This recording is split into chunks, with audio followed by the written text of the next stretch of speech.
ওম নমো ভগবতে বাসুদেবায়। জয় শ্রীকৃষ্ণ। রাধে রাধে।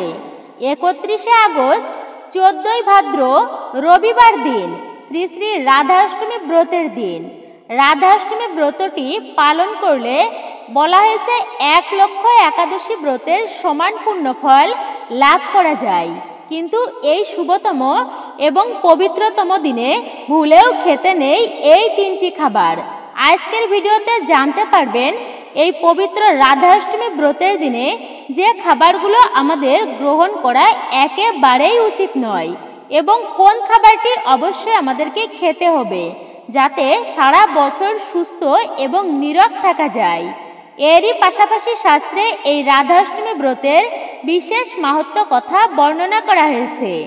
এই সমস্তটাই আজকের ভিডিওতে আপনাদেরকে আমি জানাতে চলেছি। অবশ্যই আপনারা মনোযোগের সহিত ভিডিওটি সম্পূর্ণই শ্রবণ করবেন, একদমই স্কিপ করে নয়। নমস্কার, আমি দীপা। দেশ ও দেশের বাইরে থেকে যে সকল দর্শকেরা এই মুহূর্তে ভিডিওটি অন করেছেন তাদের প্রত্যেককে সুস্বাগত জানাই রায়কিশোরী দীপা অর্থাৎ সনাতন ধর্মীয় তথ্যমূলক চ্যানেলে। আমি সর্বদাই চেষ্টা করি সনাতন ধর্মের এরকমই সকল গুরুত্বপূর্ণ বিষয়গুলি আপনাদের সামনে উপস্থাপন করতে, শেয়ার করতে। আসুন কিছুক্ষণ সময় প্রত্যেকে একসঙ্গে ধৈর্য ধরে আজকের এই গুরুত্বপূর্ণ বিষয় প্রসঙ্গে আমরা বিস্তারিত জেনে নিই। ভিডিওটি শুরু থেকে শেষ পর্যন্ত শ্রবণ করে যদি আপনাদের ভালো লেগে থাকে অবশ্যই একটি লাইক করবেন। কমেন্টে ভক্তি, ভালোবাসা ও শ্রদ্ধার সহিত জয় শ্রীকৃষ্ণের জয়, জয় শ্রীমতী রাধারানীর জয় অথবা আপনার গুরুদেবের নামটি একটি বারের জন্য হলেও লিখে জানাবার জন্য অনুরোধ রইল। চ্যানেলে নতুন হলে অবশ্যই আপনি চ্যানেলটি সাবস্ক্রাইব করবেন, পাশে থাকার নোটিফিকেশন বেল বাটনটি অল করে দিবেন। আশা করছি একজন সনাতনী বোনকে আপনারা সাপোর্ট করবেন। আপনি উপকৃত এবং সমৃদ্ধ হবেন এই ভিডিও থেকে। তাহলে চলুন শুরু করি আজকের মূল ভিডিওটি। রাধা নামের সুরে বাজে কৃষ্ণের মোহনবাসী, পূর্ব রাত থেকে বিরহে। বিরহ যত বাড়ে অদর্শনের ব্যথা যেন ততই বাড়ে, ততই গভীর হয় সেই বাঁশির সুর। রাধা ছাড়া অসম্পূর্ণ শ্রীকৃষ্ণ। রাধাকে ভগবান কৃষ্ণের আধ্যাত্মিক শক্তি হিসাবে মনে করা হয়। রাধা হচ্ছে মহালক্ষ্মীর অবতার। জন্মাষ্টমীর 15 দিন পর রাধা অষ্টমী পালিত হয়। কৃষ্ণ জন্মাষ্টমী থেকে রাধা জন্মাষ্টমী মাঝের যে 15 দিন সময়কে রাধাকে একটি পদ্ম পাতায় বিশ্রাম নেন। এই সময়ে প্রবাদ বলে কৃষ্ণ তার না আসা পর্যন্ত রাধা চোখ খোলেন না। সেই কারণেই বেদ ও পুরাণ প্রভৃতিতে তাকে কৃষ্ণ বল্লভা, কৃষ্ণাত্মা, কৃষ্ণপ্রিয়া বলে অভিহিত করা হয়। রাজা শ্রী বৃষভানু এবং তার স্ত্রী শ্রী কীর্তিদা রাধাকে নিজের মেয়ে হিসাবে বড় করেছিলেন এবং 3টি কল্পতে রাধা ও কৃষ্ণের শক্তি বর্ণিত রয়েছে। কৃষ্ণের হলাদিনী শক্তি হিসাবে শ্রীমতী রাধারানীর প্রকাশ হয়। শ্রীমতী রাধিকাই হচ্ছে আদি শক্তি। তপ্ত সোনার মতো গায়ের রং তার, রত্ন অলঙ্কারে বিভূষিতা। শ্রীকৃষ্ণের আনন্দ বিধানের জন্য তিনি নিজের অঙ্গ থেকে অসংখ্য গোপিকাদের প্রকাশ করেন। এই সমস্ত ব্রজাঙ্গনারা রূপে গুণে সর্বোত্তমা ছিলেন। শ্রীমতী রাধারানী ও তার গোপিকাদের মায়াবদ্ধ জীবদের মতোই জন্মগ্রহণ করতে হয়নি। তারা সকলেই শ্রীকৃষ্ণের হলাদিনী শক্তির প্রকাশ। তারা গোলকে শাশ্বত কাল ধরে অবস্থান করেছেন এবং শ্রীকৃষ্ণের সঙ্গে লীলাবিলাস করে কৃষ্ণ প্রেম আস্বাদন করেছেন। পদ্মপুরাণে উত্তরখণ্ডে শিব পার্বতী সংবাদে ভৈম বৃন্দাবনে শ্রীমতী রাধারানীর জন্ম সম্পর্কে একটি কাহিনী পাওয়া যায়। সেই কাহিনী অনুযায়ী বৃন্দাবনে বৃষভানু রাজা নামে এক পরম ভক্ত বাস করতেন। তার স্ত্রী কীর্তিদা সুন্দরী নামে এক পতিপ্রাণা স্ত্রী ছিল। তারই গর্ভে ভাদ্র মাসের শুক্লা অষ্টমী তিথিতে মধ্যাহ্নের শুভক্ষণে শ্রীমতী রাধারানী জন্মগ্রহণ করেন, অর্থাৎ তিনি আবির্ভূতা হন। বৃষভানুর কন্যা রত্ন দর্শনে সমগ্র বৃন্দাবন দিব্য আনন্দে মগ্ন হল। কন্যার রূপে সকলে মুগ্ধ হলেও তার চোখ কোনোভাবেই উন্মিলিত না হওয়ায় সকলে ভেবেছিল এই কন্যা সুন্দরী হলেও এই কন্যা হচ্ছে অন্ধ। একদিন গোলকে কৃষ্ণ রাধারানীকে জ্ঞাপন করলেন যে তিনি অতি শীঘ্রই পৃথিবীতে অবতরণ করবেন, সুতরাং রাধারানী যেন সেখানে অবতরণ করেন। মর্তে জন্মে উভয়ের মধ্যে বিচিত্র মাধুর্য লীলাবিলাস হবে। কৃষ্ণের কথা শুনে রাধারানী বললেন যে যদি তাকে পৃথিবীতে অবতরণ করতে হয় তাহলে পরপুরুষের মুখ দর্শন করতে হবে, কিন্তু রাধারানী শ্রীকৃষ্ণের রূপ মাধুরী ছাড়া অন্য কিছুই দর্শন করেন না, তাই তার পক্ষে পৃথিবীতে জন্মগ্রহণ বা আবির্ভাব সম্ভব কি করে? রাধারানীর যুক্তিসঙ্গত কথা শুনে কৃষ্ণ বললেন যে সেই জন্যই তার চিন্তার কোনো কারণ নেই।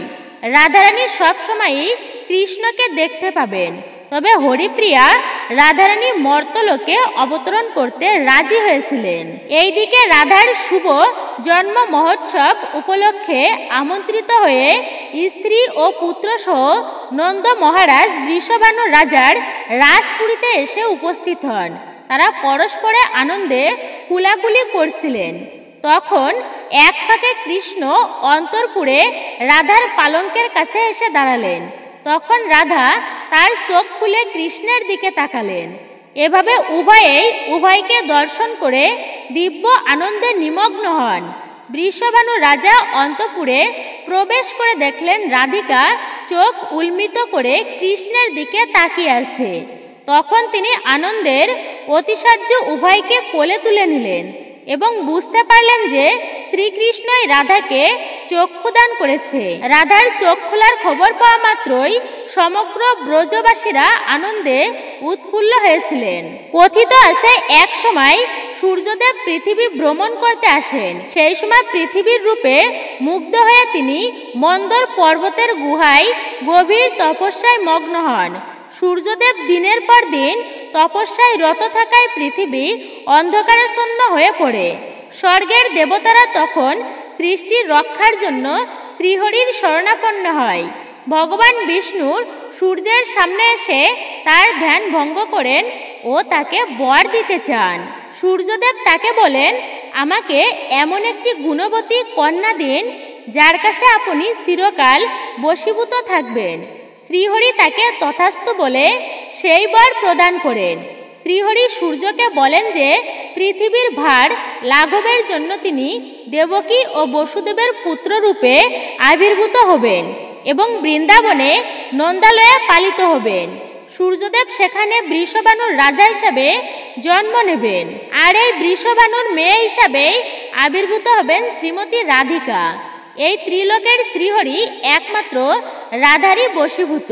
শ্রীকৃষ্ণ সবাইকে আকর্ষণ করেন, কিন্তু রাধাই একমাত্র শ্রীকৃষ্ণকে আকর্ষণ করতে পারে। বৃন্দাবনের বর্ষণা এলাকায় রাভেলে এই দিনেই জন্ম হয়েছিল শ্রীমতী রাধিকার। রাধারানীর কৃপাবিহীন শ্রীকৃষ্ণের কৃপা লাভ করা যায় না। আগে আশ্রয়, পরে বিষয়। আশ্রয়রূপী রাধের শরণে এলে তিনি পৌঁছে দেবেন বিষয়রূপী গোবিন্দের নিকটে। সর্বপ্রথমে রাধারানীর নাম নিয়ে ভগবানের নাম নিতে হয়, যেমন রাধা কৃষ্ণ। আচ্ছা, আমরা যে শ্রীকৃষ্ণ বলি, এই শ্রী মানেই হচ্ছে শ্রীমতী রাধারানী। তার কৃপা ভিন্ন ভগবান শ্রীকৃষ্ণেরও কৃপা লাভ করা যায় না। এই জন্য জন্মাষ্টমী ব্রতকে যতটা প্রাধান্য দেওয়া উচিত তার থেকেও অধিক গুরুত্বপূর্ণ হচ্ছে শ্রীমতী রাধারানীর রাধা অষ্টমী ব্রত। পদ্মপুরাণে ব্রহ্মখণ্ডে পাওয়া যায়, বলা হয়েছে একটা একাদশী ব্রত পালন করলে ব্যক্তির জন্মার্জিত পাপরাশি ভস্মীভূত হয়ে যায়। জগতে যত প্রকার ব্রত রয়েছে তার মধ্যে সবথেকে শ্রেষ্ঠ ব্রত হচ্ছে একাদশী ব্রত। যেমন বৃহস্পতিবারের ব্রত, মা লক্ষ্মীর ব্রত, গণেশ চতুর্থীর ব্রত, শিব চতুর্দশী ব্রত, এমন এমন করে যত প্রকার ব্রত হয় তার মধ্যে শ্রেষ্ঠ ব্রত হচ্ছে একাদশী ব্রত। একাদশী ব্রত বিশেষ। এই ব্রত পালনে শ্রীহরি খুবই প্রসন্ন হয়।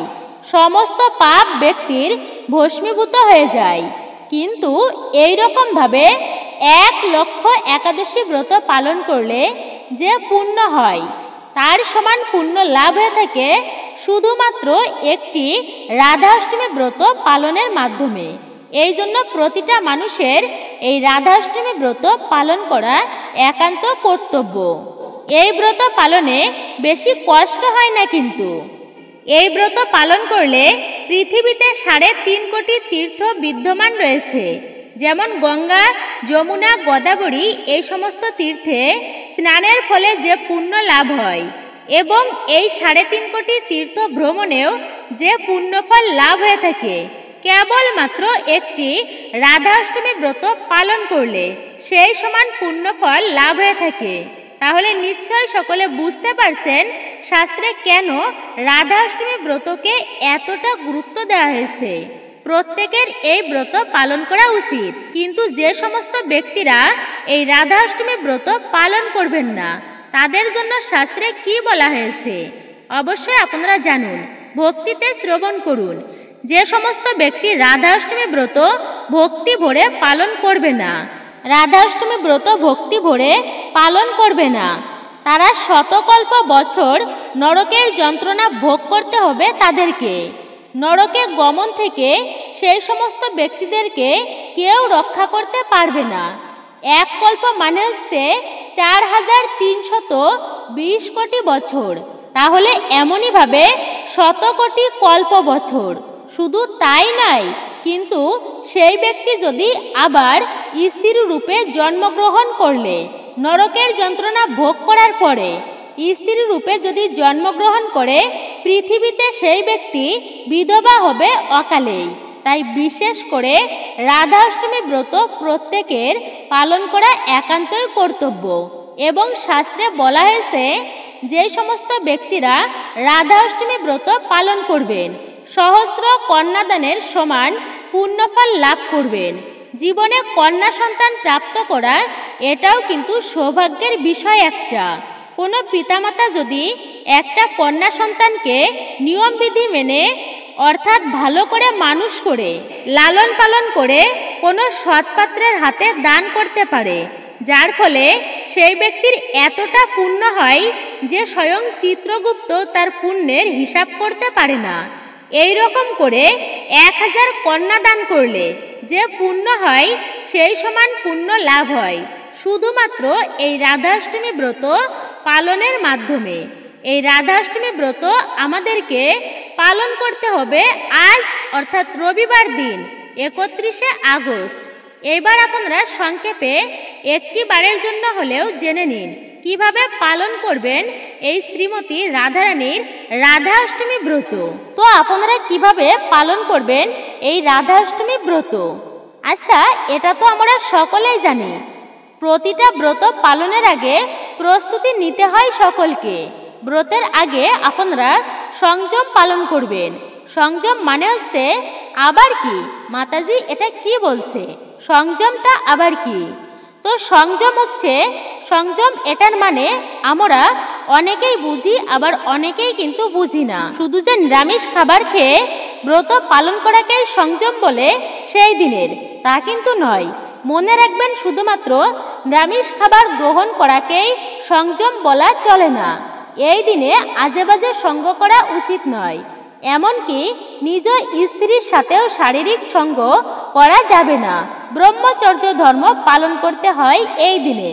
মাছ, মাংস, পেঁয়াজ, রসুন এই সমস্ত খাবার গ্রহণ করা উচিত নয় ব্রতের আগের দিনে। কেননা অনেকের আছে দাঁতের গোড়া থেকে রক্তক্ষরণ হয়, আবার খাবারও আটকে থাকে।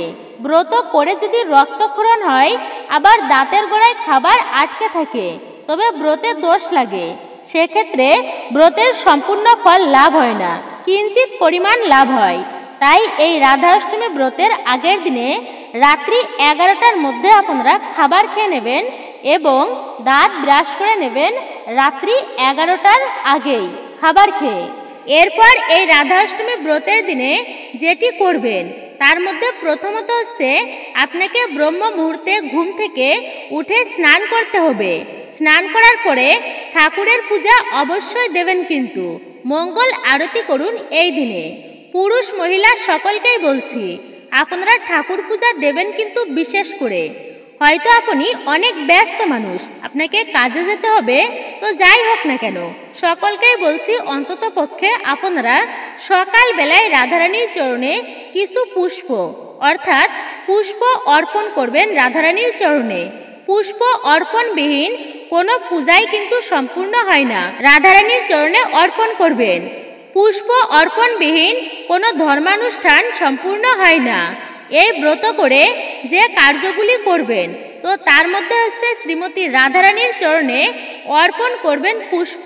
প্রতিদিন যদি কোনো ব্যক্তি অন্যান্য সেবা করতে নাও পারে তো শুধুমাত্র প্রতিদিন একটা করে পুষ্প ভগবানের চরণে অর্পণ করেন, তাহলেও সেই ব্যক্তি বিশেষ কৃপা লাভ করতে পারেন। বিশেষ করে এই রাধাষ্টমীর দিন, এটি সাধারণ কোনো দিন নয়, কিন্তু ভগবান শ্রীকৃষ্ণের খুবই প্রিয় দিন। তাই এই ব্রতের দিনে অবশ্যই আপনারা চেষ্টা করবেন রাধারানীর সবথেকে প্রিয় ফুল কদম্ব ফুল মানে কদম ফুল। বক ফুলও রাধারানীর অত্যন্তই প্রিয়, তাই পুষ্প অর্পণ করার মাধ্যমেও শ্রীমতীর বিশেষ কৃপা লাভ হয়ে থাকে। রাধাকৃষ্ণের অনেক লীলা রয়েছে শাস্ত্রে, সেই লীলাগুলোকে আমরা বিকৃতভাবে দেখে থাকি। মনে রাখবেন রাধা এবং কৃষ্ণ অভিন্ন, অনেক প্রমাণ আছে শাস্ত্রে। ঠিক যেমন রাম, বলরাম, পরশুরাম, শ্রীবিষ্ণু, এমনকি শ্রীকৃষ্ণ, এরা প্রত্যেকেই কিন্তু এক, যদিও তারা ভিন্ন ভিন্ন অবতার কিন্তু সবাই একই জন। যদিও তারা ভিন্ন ভিন্ন অবতার কিন্তু সবাই একই জন শ্রীবিষ্ণুর, তেমনি বলা হয়েছে শ্রীমতী রাধা ভগবান থেকে অভিন্ন। বৈষ্ণবেরা বলেছেন রাধা হচ্ছে পূর্ণ শক্তি আর কৃষ্ণ হচ্ছে পূর্ণ শক্তিমান, দুই বস্তু ভেদ নাহি শাস্ত্রে প্রমাণ। এই রাধা শক্তি আবির্ভূত হয়েছে ভাদ্র মাসের শুক্লপক্ষের অষ্টমী তিথি, যখন অনুরাধা নক্ষত্র যুক্ত হয়েছিল ওই সময়ে মধ্যাহ্নকালে। আর ভগবান শ্রীকৃষ্ণ তিনি আবির্ভূত হয়েছিলেন রাত্রি 12টার পরে, কিন্তু শ্রীমতী রাধারানী তিনি আবির্ভূত হয়েছিলেন দুপুর 12টার সময়ে। তাই এই জন্য রাধারানীর ব্রত বা উপবাস পালন করতে হয় দুপুর 12টা পর্যন্ত। আবার অনেকেই ভাবছেন দুপুর 12টা পর্যন্ত ব্রত করব, এটা কেমন জানি দেখায়, তাই সারাদিন উপবাস পালন করে থাকেন। তাহলে তো এটি ভালো কথা যে আপনি সারাদিন উপবাস করতে পারছেন। তবে মূলত বৈষ্ণব আচার্য বর্গেরা এমনটা বিধান দিয়েছেন যে দুপুর 12টা পর্যন্ত রাধা অষ্টমী ব্রত তারা পালন করতেন। তাই আপনারা দুপুর 12টা পর্যন্ত এই ব্রত করতে পারেন, এতে কিন্তু তেমনটা কষ্ট হয় না। আরে অনেকেই আছেন এমনিতেই দুপুর 12টা পর্যন্ত বা দুপুর পর্যন্ত কিন্তু না খেয়ে থাকেন ইচ্ছা করেই। এই খাচ্ছি খাবো এমন করেই দিনের অর্ধেক সময় অতিবাহিত হয়ে যায়। এই রাধা অষ্টমীর দিনে যে কার্যটি অবশ্যই করা উচিত আর তা হলো অভিষেক করা। বাড়িতেই করতে পারেন আপনি রাধারানীর অভিষেক। আবার বাড়ির আশেপাশে যদি মন্দির থেকে থাকে তাহলে আপনি অবশ্যই রাধারানীর বা শ্রীকৃষ্ণের রাধারানীর আপনি অভিষেক দর্শন করতে মন্দিরে যাবেন। পূজা করা এবং দর্শন করা দুই সমান পুণ্যফল প্রাপ্ত করা সম্ভব হয়। আর যদি সম্ভব হয় তবে বাড়িতেও অভিষেক করতে পারেন, সেটি আরও ভালো। পঞ্চামৃত দিয়ে অভিষেক করতে হয়। দধি, দুগ্ধ, ঘৃত, মধু, চিনির জল এগুলো দিয়ে অভিষেক করতে হয় রাধা কৃষ্ণের। তারপরে রাধা কৃষ্ণের চরণে একটি পুষ্প অর্পণ করে একটি প্রদীপ প্রজ্বলিত করে রাখবেন আপনারা। প্রদীপ অর্পণ করা এবং পুষ্প অর্পণ করা এটি অত্যন্তই শুভ এবং এর মাহাত্ম্য রয়েছে শাস্ত্রে অনেক। এই মাহাত্ম্যের কথা বলে শেষ করার নয়, এতটাই পুণ্যফল প্রাপ্ত করা সম্ভব হয়। আমরা তো এই দিনে শ্রীমতী রাধারানীর কৃপা লাভের জন্য ব্রত করি, উপবাস করি, কিন্তু রাধারানীর প্রণাম মন্ত্র অনেকেই আমরা জানি না।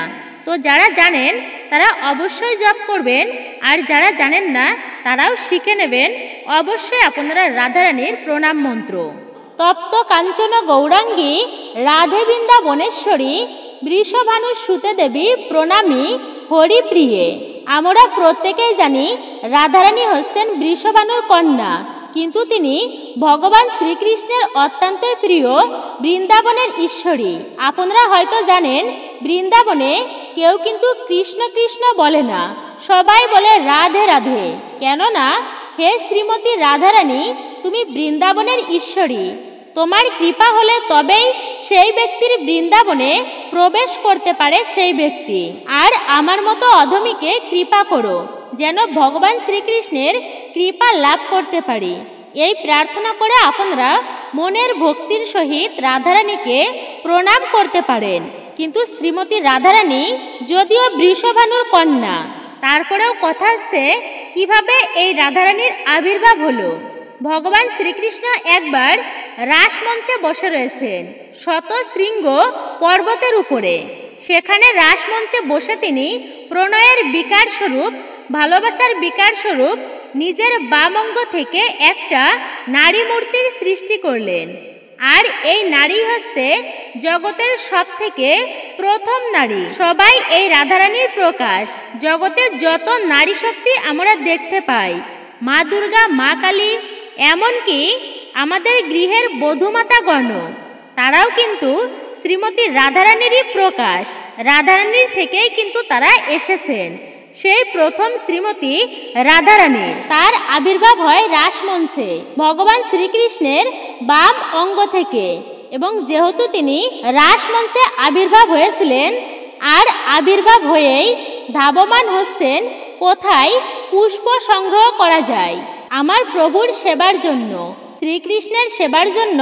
যেহেতু তিনি রাসমঞ্চে আবির্ভূত হয়েছিলেন, সেই কারণে রাসমঞ্চের রা এবং ধাবমানের ধা, এই দুটিকে একত্রে একটি দিব্য শব্দ হয়েছে একত্র করে, আর সেটি হচ্ছেন রাধা।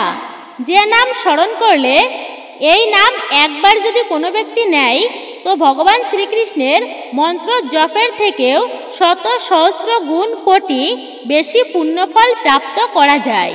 এই শুভতম দিনে যে খাবারগুলো আমাদের ভুলেও খাওয়া উচিত নয়, এটি জানার আগে আমরা রাধারানীর যে ভগবান শ্রীকৃষ্ণ থেকে অভিন্ন তার সুন্দর একটি লীলা শাস্ত্রে পাওয়া যায়। আসুন আমরা প্রথমেই শ্রবণ করি সেই লীলা কাহিনীটি। অনেকের মনে আজও এমন মনে হয়, এমনকি বলেনও যে রাধাকৃষ্ণের এ কেমন প্রেম কাহিনী গো, তা বিকৃতভাবে উপস্থাপন করে অনেকেই আজও। কিন্তু না, রাধাকৃষ্ণ হচ্ছে অভিন্ন। স্বয়ং ভগবান তা প্রমাণ করে দিয়েছেন অনেক শাস্ত্রে। স্বয়ং ভগবান শ্রীকৃষ্ণ তিনি হচ্ছেন বৃন্দাবনের প্রাণস্বরূপ। আর কৃষ্ণ যখন বৃন্দাবন থেকে চলে যান, ওই সময়ের কথা, ভগবান শ্রীকৃষ্ণ তৈরি হয়ে মা যশোদা এবং পিতা নন্দরাজের আশীর্বাদ নিয়ে বাড়ি থেকে বেরোচ্ছেন বৃন্দাবন থেকে মথুরার উদ্দেশ্যে। ঠিক সেই সময়ে তার প্রেয়সী শ্রীমতী রাধা সংবাদ পেয়ে এক নির্জন স্থানে বসে মনের দুঃখে অশ্রু ব্যয় করেই চলেছেন, যা থামার নামই নেই। কষ্টে তার বুক ফেটে যাচ্ছে। আর এইদিকে কিনা তার প্রিয় কানাই, সে নাকি হাসতে হাসতে চলেছে মথুরার দিকে, একদম রাজার বেশে। এ কেমন প্রেম, এ কিসের ভালোবাসা? তাহলে কি করে একজন সত্যিকারের প্রেমিক তার প্রেমিকাকে এইভাবে ছেড়ে চলে যেতে পারে? আবার আমরা অনেকেই এই যে প্রেম শব্দটি শুনে অন্যরকম ভাবতে পারি, কিন্তু মনে রাখবেন একমাত্র ভগবান শ্রীকৃষ্ণকে ভালোবাসা, এটাই হচ্ছে প্রকৃত প্রেম। তাই গিরিধারী অন্তর থেকে যখন বুঝতে পারছেন যে তার প্রিয় রাধা কষ্ট পাচ্ছে, তিনি অঝরে কান্না করছেন, ঠিক তখনই তার সারথীকে বললেন, হে সারথী, রথ থামাও এবার, এক্ষুনি রথ থামাও, সময় দাও একটু আমায়। প্রিয় রাধিকা যে আজ অশ্রুময়, যেতে দাও তার কাছে একটি বারের জন্য, একটি কথা বলে আসতে দাও আমায়। আমার প্রিয় রাধাকে এভাবে রেখে যেতে পারবো না, আমি থাকতে পারবো না এক মুহূর্ত। এই বলতে বলতে ভগবান শ্রীকৃষ্ণ ছুটতে ছুটতে গেলেন তার রাধারানীর কাছে। আর দেখছেন কিভাবে তার রাসেশ্বরী কান্না করেই যাচ্ছে। দুঃখে ভেঙে পড়ছেন আর মনে মনে তাকে দোষ দিচ্ছেন। ভগবান অপার দৃষ্টিতে তাকে দেখছেন, তার এই পরম আত্মীয় প্রেমিকা। এই রূপ তার যে একেবারেই অজানা। এই দৃশ্য দেখে প্রভু তৎক্ষণাৎ বললেন, হে প্রিয়, এই দেখো আমি এসেছি, তুমি কেঁদো না। আর আমি ছিলাম, আছি আর থাকবো, তোমারই আছি থাকবো আজীবন আমরণ। তুমিও তাই। জানি দুঃস্থ আমায় আজ, কিন্তু বিশ্বাস করো আমি প্রতারক নয়। বিচ্ছেদ আমি করছি না, শুধুমাত্র আমার কর্মের উদ্দেশ্যে আমি এগিয়ে চলেছি আমার নতুন লক্ষ্যে। সকল প্রজাদের উদ্ধার, পিতামাতার মুক্তি, পারিবারিক উত্তরোত্তর দায়িত্ব এবং রাজধর্ম পালন। শ্রীমতী রাধারানী তখন বললেন, হে দীনবন্ধু, আজ তুমি এইসব কথা বলছো আমায়? মনে নেই তোমার সেই সব দিনের কথা? কত ফেলে আসা মুহূর্তগুলো? কই, তখন তো এইসব কথা আমায় বলনি তো একদিন এইভাবে ছেড়ে চলে যেতে হবে। কই বলেছো? কখন বলেছো? এ কেমন প্রেম সখা! তা যেতে যদি হয় আমায় নিয়ে চলো তবে তোমার সাথে। চলো আমরা বিবাহ বন্ধনে আবদ্ধ হই। এবার তো আর তোমায় কোনো অসুবিধা হবার কথা নয় কি, তাই না? এবার তো নিয়ে যাবে আমায় তোমার সাথে প্রিয়। এই কথা শুনে ভগবান শ্রীকৃষ্ণ কিছু না বলেই শ্রীমতী রাধারানীর থেকে মুখ ঘুরিয়ে পিছন ফিরে দাঁড়ালেন। চোখে তার জল। কিছুক্ষণ কোনো কথা না বলে শুধু দাঁড়িয়েই থাকলেন। এই দেখে শ্রীমতী রাধারানী রাগে দুঃখে ক্রোধে কষ্টে তিনি বলছেন, হে গোপাল, তুমি যে এত নিষ্ঠুর তা আমার জানা ছিল না। জানতাম না তুমি গিরিরাজের চেয়েও শক্ত পাথর। আমায় তুমি ক্ষমা করে দিও। আমি তোমার সাথে প্রেম করেছি, ভালোবেসেছি নিঃস্বার্থ হয়ে, তাই প্রায়শ্চিত্ত আজ আমি করছি। এইসব শুনে ভগবান শ্রীকৃষ্ণ রাধার দিকে ফিরে তাকালেন। তাকে দেখে শ্রী রাধারানী অবাক হয়ে দেখলেন, আরে এ কি, উনি তো তিনি নিজেই স্বয়ং শ্রীকৃষ্ণ, স্বয়ং শ্রী রাধারানী হয়ে গিয়েছেন তিনি। রাধারানী বলছেন, এ কি লীলা তোমার প্রভু? ভগবান শ্রীকৃষ্ণ বলছেন, হে রাধিকা, চিন্তা করো না, বিবাহ তো হয় দুটি মানুষের মধ্যে, এই যে দুটি মনের মিলন। কিন্তু বিশ্বাস করো, আমরা দুজনেই একই জন, আলাদা নয়, কিন্তু একই আত্মা, একই হৃদয়। তা তুমিই বলো এইবার, কি করে আমরা একই সাথে বিবাহ বন্ধনে আবদ্ধ হই? যেই কৃষ্ণ সেই রাধা, আবার যেই রাধা সেই কৃষ্ণ, আমরা সর্বদাই এক এবং অভিন্ন। আশা করি সকলেই একটুকু হলেও বুঝতে পেরেছেন ভগবান শ্রীকৃষ্ণ এবং রাধারানী যে অভিন্ন। আর এই শ্রীমতী রাধারানী ব্রতের দিনে কোন খাবারগুলো আমাদের প্রত্যেকের ভুলেও খাওয়া উচিত নয়? তো সর্বপ্রথম হচ্ছে, এই দিনে সকলের ব্রত করা উচিত দুপুর 12টা পর্যন্ত। যে কোনো ব্যক্তি উপবাস করতে পারবেন, কিন্তু যদি করেন উপবাস কিংবা না করেন, ভুলেও কখনো এই শুভ দিনে রাজসিক খাবার গ্রহণ করা উচিত নয়। মাছ, মাংস, পেঁয়াজ, রসুন, ডিম, পুঁই শাক, মুসুর ডাল, এই সমস্ত উত্তেজকমূলক খাবার আপনারা ভুলেও খাবেন না এই দিনে। এবং শুভতম দিনে, পবিত্রতম দিনে এই খাবারগুলি ভুলেও কিন্তু মুখে তুলতে নেই। এরপর হচ্ছে, আমরা অনেকেই আছি দুপুর 12টা পর্যন্ত উপবাস করতে চাই। অনেকেই ভাত গ্রহণ করি, আবার অনেকেই ভাত গ্রহণ করি না। তো আপনারা এই কার্যটি একেবারেই করবেন না। অন্তত পক্ষে একটা দিন ব্রত করেন, সম্ভব হলে সারাদিন উপবাস করতে পারেন। তবে এই একটি দিন আপনারা সঠিকভাবে পালন করুন। আপনারা এই দিনে ভাত অর্থাৎ অন্ন গ্রহণ করবেন না। তো আপনারা পূজার পরে অন্যান্য প্রসাদ গ্রহণ করতে পারেন, কিন্তু আপনারা ভাত খাবেন না এই দিনে। চেষ্টা করবেন এটি এড়িয়ে চলার। এরপর হচ্ছে, যে খাবারটি ভুলেও আপনারা খাবেন না এই পবিত্র রাধাষ্টমী ব্রতের দিনে, আর সেটি হচ্ছে দুপুর 12টার পরে আমরা অনেকেই রাধাষ্টমী ব্রতের পালন করি। কিন্তু এই রাধাষ্টমীর দিনে পালন করলেও আপনি ভগবানের প্রসাদবিহীন অন্য কোনো খাবার দিয়ে কিন্তু পালন করবেন না। এই দিনে ঠাকুরের নিবেদিত প্রসাদ ছাড়া অন্য কিছু গ্রহণ করা উচিত নয়। প্রসাদের সর্বদুঃখানাম হানিরস্য পূজায়ন্তে, প্রসাদের মাধ্যমে সমস্ত দুঃখ দূরীভূত হয়। এই জন্য চেষ্টা করবেন আপনারা অন্তত পক্ষে এই একটি দিন হলেও ভগবানের প্রসাদ গ্রহণ করতে। এর মাধ্যমেও জীবনে পারমার্থিক মঙ্গল সাধিত হয়, অমঙ্গল দূরীভূত হয়। অবশ্যই আপনারা রাধাষ্টমী ব্রত ভক্তির সহিত পালন করবেন কিন্তু এই পবিত্র দিনে। কৃষ্ণ ভক্তির নামই হচ্ছে রাধা, তাই কৃষ্ণ ভক্তেরা আগে রাধা ভক্তি অর্জন করবেন, তারপর মহামায়া দয়া করে দ্বার উন্মুক্ত করবেন কৃষ্ণ প্রেমের। এই এক মহারাস দেহতীত অঙ্গসুখ কিংবা সঙ্গসুখ। ভাদ্র মাসের শুক্লা অষ্টমীতে রাধা অষ্টমী পালন করে মনকে করতে হবে রাধাময়, তবেই তো ধরা দেবেন বৃন্দাবন চন্দ্র। সারা বেলা উপবাস, নাম কীর্তন, সন্ধ্যায় পূজা, ভোগ নিবেদন করে আর নিজেকে সমর্পণের মাধ্যমে পালিত হোক রাধা অষ্টমী ব্রত। ভক্তি আর আত্মনিবেদনে সবাই হয়ে উঠি প্রকৃত আরাধিকা শ্রীমতী রাধিকা।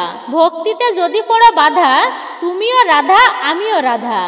হরে কৃষ্ণ কৃষ্ণ কৃষ্ণ হরে হরে, হরে রাম রাম রাম হরে হরে। জয় শ্রীকৃষ্ণ, রাধে রাধে। জয় শ্রীমতী রাধারানীর জয়। তো মূলত এটাই ছিল আমাদের আজকের ভিডিওটি আপনার কাছে কেমন লেগেছে তা মূল্যবান মতামত জানাতে কিন্তু একদমই ভুলবেন না। যদি ভালো লেগে থাকে অবশ্যই একটি লাইক করবেন। কমেন্টে ভক্তি, ভালোবাসা ও শ্রদ্ধার সহিত জয় শ্রীমতী রাধারানীর জয় অথবা আপনার গুরুদেবের নামটি একটি বারের জন্য হলেও লিখে জানাবার জন্য অনুরোধ রইল।